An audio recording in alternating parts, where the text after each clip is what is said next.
Welcome back students, this is Deepak Dhiyani. तो आज से हम स्टार्ट करने जा रहे हैं एरे। एरे एक महत्वपूर्ण टॉपिक है आपकी पेपर के दृष्टिकोण से, और वैसे भी अगर आप लैंग्वेज में कमांड करना चाहते हैं तो एरे एक बहुत इंपॉर्टेंट टॉपिक आपके लिए होने वाला है। तो डिटेल में हम सीखेंगे एरे को, क्या है एरे, कैसे क्रिएट करते हैं और इसके फंक्शंस क्या हैं, यूज कहाँ पर है, सारी चीजें डिटेल में देखेंगे विद प्रैक्टिकल। तो वीडियो को स्टार्ट से एंड तक जरूर देखना।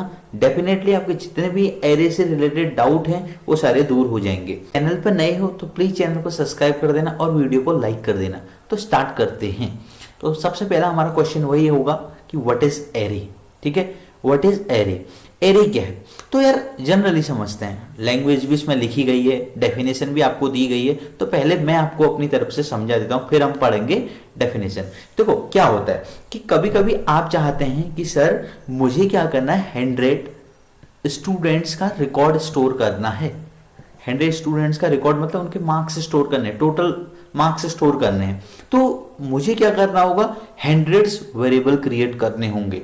सो this time we can not create 100 variables. तो क्या होगा कि जैसे हम 25 या 26 वेरिएबल बनाएंगे तो अब क्या होने लग जाएगा, रिपीटेशन होने लग जाएगा। तो यहाँ पर एक बहुत बड़ा प्रॉब्लम क्रिएट हो जाएगा कि आप 100 वेरिएबल कैसे बनाएंगे और रिपीटेशन होगा। फिर आप उन वेरिएबल को कैसे पहचानेंगे। सपोज आपने एक वेरिएबल को नेम दे दिया ABC, ये कौन से बच्चे का ABC है, ठीक है, तो कुछ पता नहीं चल पाएगा, कोई सेंस नहीं है। तो जहां पर हम 2, 4, 6 वेरिएबल बना सकते हैं वो सिंपल है, ठीक है। बट 100, 1000, 500 लोगों के लिए अगर वेरिएबल क्रिएट करने हैं तो वो पॉसिबल नहीं है। तो इसी बात को सॉल्व करने के लिए मार्केट में आया एरे। ठीक है, एरे था एक टेक्निक जो आपके मल्टीपल वैल्यूज को स्टोर कर सकता है एक सिंगल वेरिएबल में। ठीक है, और वो भी सेम टाइप के। सपोज इंटीजर है तो इंटीजर आएगा, फ्लोट है तो फ्लोट आएगा, कैरेक्टर है तो कैरेक्टर आएगा। ठीक है, तो इसमें यह था कि एरे ने कहा कि भैया हम आपके वेरिएबल या वैल्यूज को स्टोर करेंगे एक सिंगल वेरिएबल में, बट हमारी ये शर्त होगी हम इंडेक्स वाइज स्टोर करेंगे वैल्यूज को। ठीक है, इंडेक्स वाइज करेंगे। ठीक है, तो पहले एलिमेंट की इंडेक्स जो होगी 0 होगी, दूसरे की 1 होगी, तीसरे की 2 होगी। तो ऐसे हम इंडेक्स को, वैल्यूज को स्टोर करेंगे। तो अब पढ़ते हैं। Array is a technique we can store multiple items या मल्टीपल वैल्यूज भी हो सकता है। यहां पर multiple values in a single variable of same data type. ठीक है, तो एरे ने कहा कि हम मल्टीपल वैल्यूज को स्टोर कर सकते हैं एक सिंगल वेरिएबल में of same data type. Of same data type का मतलब है अगर इंटीजर हैं तो सारे के सारे इंटीजर ही आएंगे, अगर फ्लोट हैं तो सारे के सारे फ्लोट ही आएंगे, अगर कैरेक्टर हैं तो सारे के सारे कैरेक्टर ही आएंगे। ठीक है, there are 2 types of array, 2 types के एरे होते हैं। पहला होता है सिंगल डायमेंशनल एरे जिसको हम कहते हैं 1D शॉर्ट फॉर्म में, और दूसरा होता है 2 डायमेंशनल एरे और जिसको हम कहते हैं 2D एरे। ठीक है, तो यार सबसे पहले हम समझते हैं कि यार इंडेक्सिंग क्या होती है। अभी थोड़ी देर पहले मैंने कहा था इंडेक्सिंग। ठीक है, सपोज आपने एक AR नाम की एरे ली। ठीक है, आपकी एक AR नाम की एरे है, आपने इसमें वैल्यू स्टोर करी 1, 2, 3, 4, 5, 6। सपोज फिर से रिपीट हो रहा है नंबर 2, किसी का फिर से 3 नंबर आ गया है। अब यार हम वैल्यूज को कैसे पहचाने, यहाँ पर क्या है इनका मार्क कि हम इस वैल्यू का ये नंबर है। ठीक है, जैसे क्लास में बच्चे क्या होते हैं, बहुत सारे बच्चों के नाम सेम भी हो सकते हैं, 2 या 3 बच्चों के नाम सेम हो गए तो उनको यूनिक क्या मिला गया है, रोल नंबर यूनिक मिला हुआ है। ऐसे ही यहाँ पर वैल्यू रिपीट हैं बट उनको यूनिक क्या मिला है, इंडेक्स। क्या मिला है, इंडेक्स यूनिक मिला हुआ है। तो आपका जो एरे में इंडेक्स होता है, इंपॉर्टेंट बात, वो क्या होता है 0 to n-1। ठीक है, क्या होती है 0 to n-1, मतलब पहले एलिमेंट का 0 और दूसरे का 1, इसका 2, इसका 3, इसका 4, इसका 5, इसका 6, इसका 7, मतलब टोटल एलिमेंट में से एक कम होता है। अगर आपके पास 8 एलिमेंट हैं तो इसमें इंडेक्स कितनी होंगी, 0 to 7, बिकॉज हम काउंटिंग कहां से स्टार्ट कर रहे हैं, 0 से। तो होप ये आपको समझ में आ गया होगा। इंडेक्सिंग जो स्टार्ट होती है 0 to n-1। अगला सवाल आता है how to create a array. ये वाला बहुत इंपॉर्टेंट है, हाउ टू क्रिएट। आप ये नोट्स को टेलीग्राम से ले सकते हैं, how to create a array. ठीक है, एरे को कैसे क्रिएट करें। तो सबसे पहले आता है इसका टाइप, ठीक है, फिर आता है एरे नेम, एरे का नेम, और यहां पर ये आता है एरे का एक सिंबल स्क्वायर ब्रैकेट, ठीक है, ये है एरे का टाइप। तो अब इसको मैं एग्जांपल बनाता हूं इसका इजी लैंग्वेज में। टाइप आपने कहा इंटीजर, एरे का नाम मैंने रख दिया ARR, ठीक है, और ये इसका क्या है सिंबल है कि मतलब ये एरे टाइप का डेटा टाइप है। हम नॉर्मल डेटा टाइप को कैसे बनाते हैं, इंट ए से। ये नॉर्मल डेटा टाइप है हमारा, नॉर्मल वेरिएबल है, और ये हमारा क्या है स्पेशल वेरिएबल है, या हम एरे को ये भी कहते हैं स्पेशल वेरिएबल है। तो इंट ARR, अगर यहां पर ये लगा है स्क्वायर ब्रैकेट वाला, इट मींस ये एक एरे है। It can store multiple values in a single variable, ठीक है। तो ये हो गया आपका इसका टाइप, एरे का नेम और इसका साइज। सपोज आप 2D एरे बना रहे हैं तो आप तब क्या करेंगे, उसमें भी ये होगा पहले टाइप और एरे का नेम, और यहां पर आता है आपका रो की जितनी भी संख्या है, और यहां पर आता है आपका कॉलम। तो प्रैक्टिकल समझेंगे तब ज्यादा समझ में आएगा, ठीक है। तो ये था इसका कि हम कैसे एरे को डिक्लेयर कर सकते हैं, इसका टाइप, इसका नेम और इसका साइज। साइज मतलब 5-10 जितने भी एलिमेंट आपके स्टोर हो रहे हैं। ये वाला क्या है टाइप, एरे का नेम, कितनी रो हैं मेरे 2D मैट्रिक्स में और कितने कॉलम हैं। ये मैट्रिक्स वाला अभी आप ध्यान मत दो जाना, बस थोड़ा सा इंट्रो कर रहा हूं तो अभी सारी चीजें क्लियर हो जाएंगी। ओके, तो यहां पर ये होता है, ठीक। अब यार देखते हैं एक प्रोग्राम बना के कि यार एरे कैसे काम करता है, ठीक है। मैं आपको करके दिखाता हूं, एक 1D एरे का एक प्रोग्राम आपको मैं बना के दिखाता हूं। 1D एरे प्रोग्राम मैं इसमें करूंगा क्या, मैं इसमें ये करने वाला हूं, मैं 5 वैल्यूज को स्टोर करूंगा, 5 वैल्यूज को स्टोर करूंगा और उनको क्या करूंगा, डिस्प्ले करूंगा, ठीक है। हम करने वाले ये हैं। ये सारे नोट्स आपको टेलीग्राम में मिल जाएंगे, ये PDF में टेलीग्राम में डाल दूंगा, तो आप टेलीग्राम में जुड़ जाओ, डिस्क्रिप्शन में आपको लिंक मिल जाएगा। तो देखते हैं प्रैक्टिकल एरे कैसे बनेगी, ठीक है। देखो, जब भी हम नेटबीन्स को हमने डाउनलोड किया है तो हमारा ये क्लास का नेम है, ठीक है। तो पब्लिक क्लास का नेम है जावा एप्लीकेशन 4, और ये हमारा main function public static void main string ARGS। हमें हमेशा कहाँ काम करना होता है, मेन के अंदर ही काम करना होता है। तो सबसे पहले मैं क्या करूंगा, अपनी एरे को डिक्लेयर करूंगा। तो इंट AR नाम का वेरिएबल। अच्छा, एक बात क्या है, एरे का नेम कुछ भी हो सकता है, जैसे वेरिएबल नेम होता है, जैसे X हो सकता है, Y हो सकता है, Z हो सकता है, बट 2A नाम का एरे नहीं हो सकता, because variable can not start with A number. तो वही वाला रूल यहां पर लगता है, वेरिएबल वाला रूल। अगर आपको ये रूल पता नहीं है तो यही प्लेलिस्ट में आप देखो, 0 to हीरो में स्टार्टिंग में मैंने वेरिएबल के ऊपर भी वीडियो बना रखी है, तो आप वहां से सीख सकते हैं। तो अभी पढ़ते हैं एरे। तो ये एरे का साइज हो गया इक्वल टू, अब मैं प्री डिफाइंड एरे बनाने जा रहा हूं जिसमें 5 वैल्यूज स्टोर होंगी। तो करली ब्रेसेस के अंदर आप ये करेंगे, मैं इसमें वैल्यूज ले लेता हूं 1, 2, 3, 4, 5। 5 वैल्यूज की मैं एरे बना देता हूं, ठीक है। अब मैं यहां पर लेता हूं इंट आई। अभी इंट आई क्यों लिया अभी समझ में आएगा। अब देखो मुझे करना क्या है, मुझे एरे को एक्सेस करना है। मैंने एरे में वैल्यू तो स्टोर कर दी है ना, AR नाम की एक एरे ली और इसमें 5 वैल्यूज मैंने स्टोर कर दी हैं। अब मुझे करना क्या है, इनको एक्सेस करना है। एक्सेस करने के लिए मैं क्या करूंगा, डिस्प्ले कराऊंगा, और डिस्प्ले कराने के लिए क्या होता है फंक्शन system.out.println, ठीक है। अब देखो मेरी पूरे के पूरे वैल्यू, जो पूरे के पूरे नंबर हैं 1, 2, 3, 4, 5 किस में स्टोर है, AR में। तो मैं यहां पर लिख दूंगा AR, ठीक है। अगर मैं AR लिखूंगा तो क्या होगा, तो AR लिखता हूं, सेव करता हूं और रन करके आपको दिखा देता हूं। तो देखो ये कुछ ऐसा आ रहा है, ठीक है। तो ये सही नहीं आ रहा है। अब देखो हम क्या करते हैं, अब मैं लिखता हूं system.out.println AR के, मैं ये चेक करना चाहता हूं कि 0 में क्या है, ठीक है। AR के 0 में क्या है, ठीक। तो सेव करता हूं और रन करके आपको दिखाता हूं।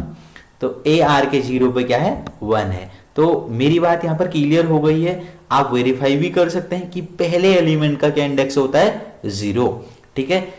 If you want to access individual element, अगर आप इंडिविजुअली एलिमेंट को एक्सेस करना चाहते हैं तब भी आपका स्क्वायर ब्रैकेट ही लगेगा। स्क्वायर ब्रैकेट के 2 यूज हैं, एक तो एरे के साइज के लिए और दूसरा इंडिविजुअल एलिमेंट एक्सेस करने के लिए। तो देखो इसका मतलब मैं आपको डिटेल में समझाता हूं, ये बड़ी इंपॉर्टेंट बात है। क्या है, AR0 लिखा है ना ब्रैकेट के अंदर, तो AR में तो सारे के सारे हैं 1 2 3 4 5, और जीरो क्या है, मतलब AR के जीरो वाला एलिमेंट। ठीक है, अगर मैं यहां पर लिख देता AR के 2 में क्या है, तो AR के 2 में क्या है भाई, 3 है, 0 1 2, तो AR के 3 में क्या है, क्योंकि सारे के सारे एलिमेंट AR में है। अगर इनको इंडिविजुअली मुझे एक्सेस करना है या रिट्रीव करना है तो मुझे इंडिविजुअल मेथड यूज करना होगा। तो मैं AR के 2 पे गया और इसको रन करके आपको दिखाऊंगा, तो आपके पास क्या आएगा, 3 आएगा, बिल्कुल आ रहा है। तो ये बात आपको जरूर समझ में आनी चाहिए, ये सबसे बेसिक है। ठीक है, ये स्क्वायर ब्रैकेट को लेके आपने घबराना नहीं है। लिखा क्या है मैंने, मैं फिर से आपको क्लियर करना चाहूंगा, इस पॉइंट को मैं थोड़ी सी टाइम देना चाहूंगा। AR का 2, ठीक है, देखो AR आपकी क्या है, एक एरे है जिसमें 1 2 3 4 5 स्टोर है। ये के सारे कहाँ हैं, AR पे हैं। अगर आप AR2 लिखते हैं तो AR टोटल एक एरे है, उसके 2 पे क्या है, तो उसके 2 पे क्या है, 3 है। ठीक है, इससे क्या कर सकते हैं, आप वैल्यू को एक्सेस कर सकते हैं पर्टिकुलर इंडेक्स पे जाके।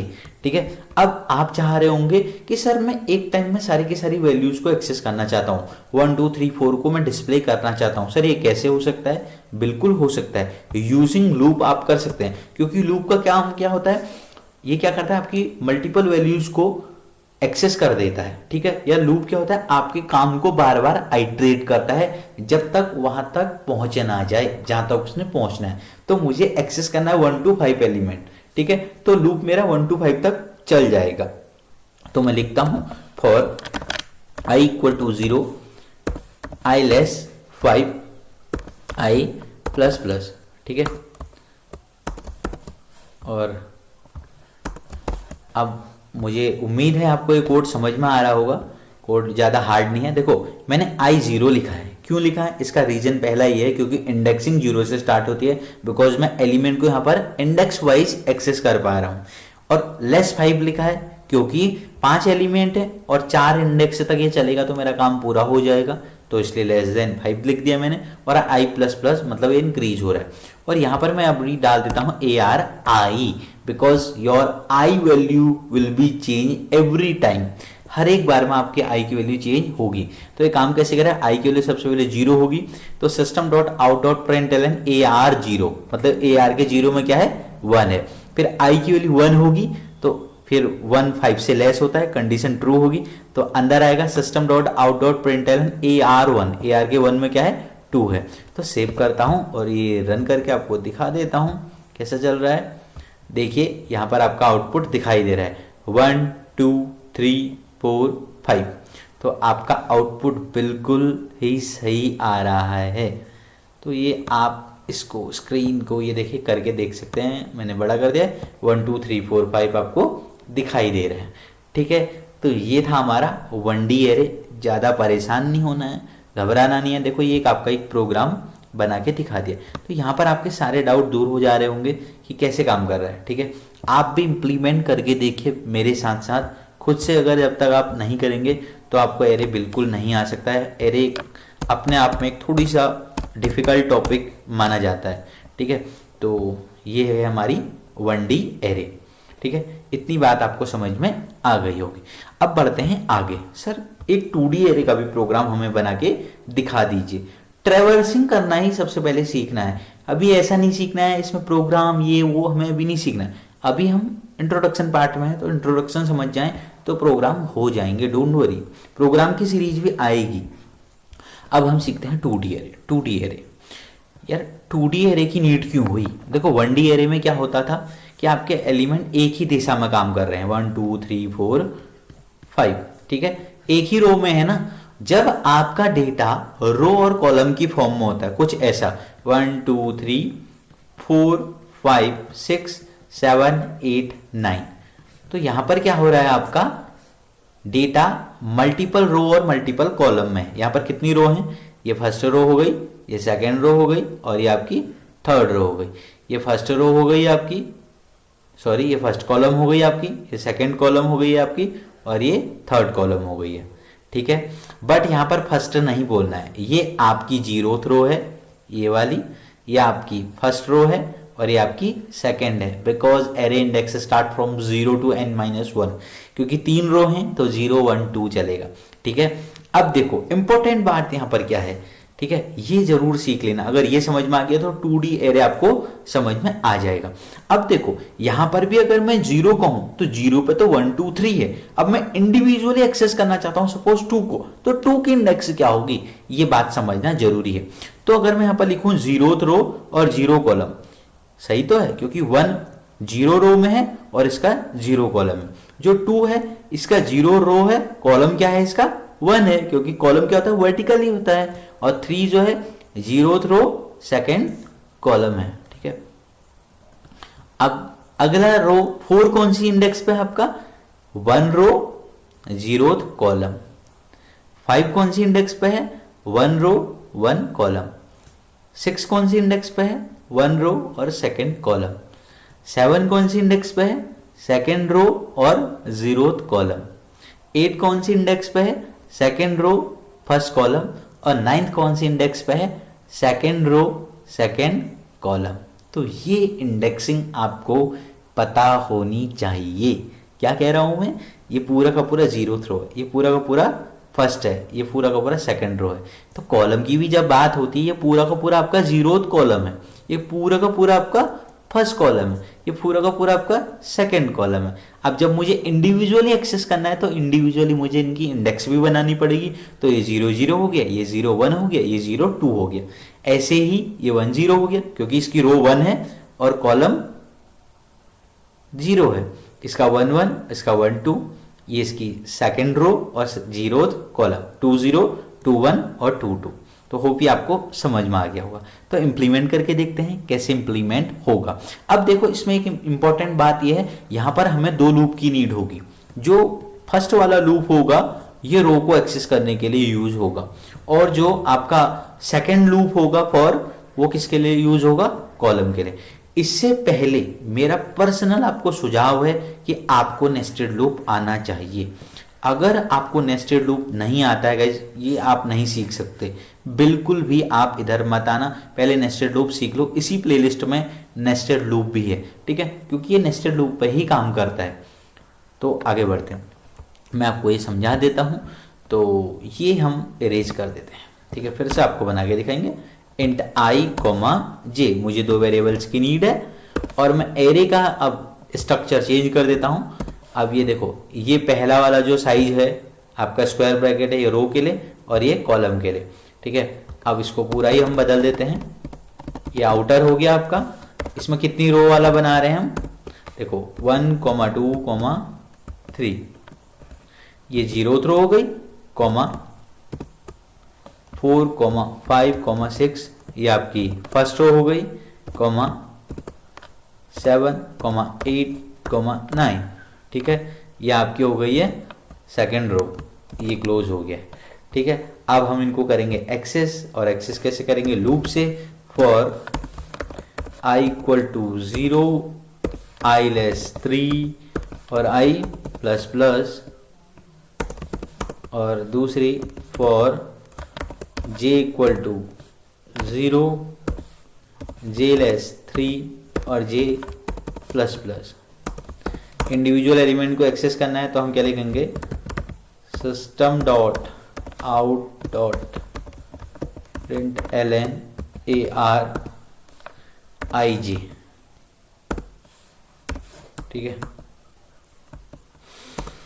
तो ये हमारा हो गया है क्लोज, और ये इसका क्लोज हो गया है, एक ब्रैकेट और आएगा, ठीक है, ठीक है। तो ब्रेसेस का भी ध्यान रखना है, जो ओपन हो रहे हैं वो क्लोज होंगे। देखो क्या हो रहा है, ये जो बाहर वाला लूप है ये किसके लिए है, मैं कमेंट आउट कर देता हूं, ये है आपका रो के लिए,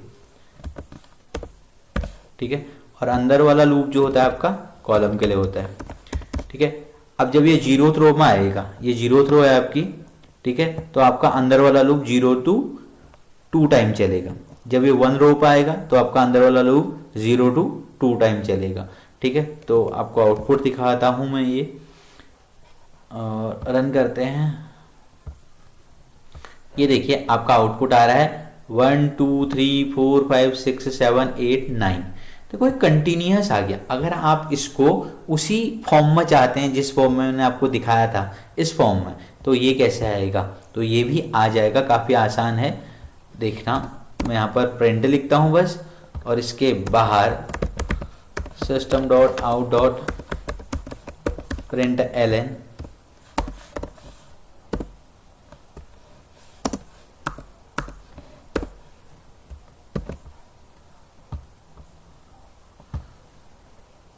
ये देखिए जिस फॉर्म में हम चाहते थे उसी फॉर्म में आ गया। तो गाइस मेरा आपका पहला सुझाव यही है कि आप नेस्टेड लूप को थोड़ी सा सीख लीजिए, तब आपको ये ज़्यादा समझ में आएगा। अगर आप बिना नेस्टेड लूप देखे इधर आ रहे हैं तो बहुत डिफ़िकल्ट हो जाएगा इसको समझना। तो ये सारे नोट्स आपको टेलीग्राम से मिल जाएंगे, तो आराम से देखिए, पॉज कर सकते हैं आप वीडियो को, तभी आपको समझ में आएगा। कोई भी आपको डाउट है तो आप कमेंट करके पूछ सकते हैं। आने वाली वीडियोज़ में मैं आपके लिए इनकी एक्सरसाइज लेके आऊँगा, पर्टिकुलर क्वेश्चंस की एक्सरसाइज लेके आऊँगा जो पेपर में आते हैं, ठीक है, जो इंपॉर्टेंट क्वेश्चन है उनकी एक्सरसाइज लेके आऊँगा। तो तब तक आप चैनल पर बने रहो, सीखो। मिलते हैं नेक्स्ट वीडियो में। Thank you.